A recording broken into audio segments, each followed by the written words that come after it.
বর্তমান জনসংখ্যার সাথে যদি আমি কম্পেয়ার করি, আমি বলবো আমি অনেক ভালো পেয়েছি। এটা খাবার থেকে নিয়ে বাথরুমের পরিচ্ছন্নতা, ডাক্তারের অ্যাটেন্ডেন্স, নার্সের attendance, duty boundness, I am satisfied. বর্তমান পরিস্থিতির উপর আমি স্যাটিসফাইড। হাইমচরের তো এটার অবকাঠামো ইজ ভেরি ব্যাড, খুবই খারাপ অবস্থা, অনেক পুরানা। হাইমচরের অবস্থাটা খারাপ রোগীর তুলনায়, মানে এটা ভেরি কনজাস্টেড, খুবই ময়লাযুক্ত। এখানে ইউএচএফ টু সাহেবের নতুন আসছেন উনি, এর চেয়ে বিষয়ে বললাম না।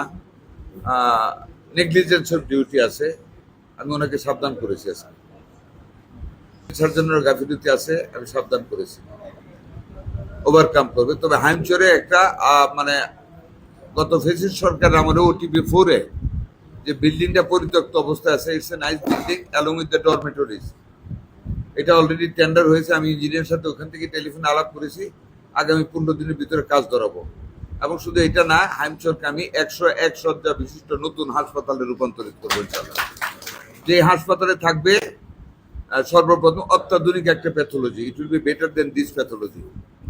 প্রত্যেকটা উপজেলা হাসপাতালের প্যাথোলজিকে আমরা উন্নত মানে সাজাইতে যাচ্ছি, এবং সেটা একটা হাইমচরে হচ্ছে ওই হাসপাতালের সাথে।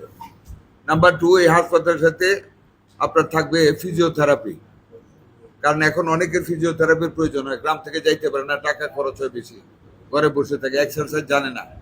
যে কারণে আমরা ফিজিওথেরাপি করব। মাননীয় প্রধানমন্ত্রী বলেছেন 2 ধরনের হবে, 2টা পার্ট হবে।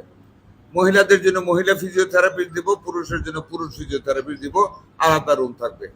এখানে ব্রেস্ট ফিডিং এর জন্য একটা কর্নার থাকবে, ব্রেস্ট ফিডিংটা যাতে আমরা বৃদ্ধি করতে পারি সেটা একটা কর্নার থাকবে।